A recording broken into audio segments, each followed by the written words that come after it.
A velvet worm, completely at home on the humid forest floor.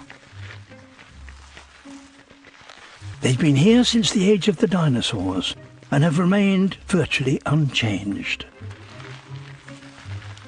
It detects its insect prey through vibration and touch. But with no turn of speed, how does it capture these fleet-footed critters? The answer is stranger than fiction.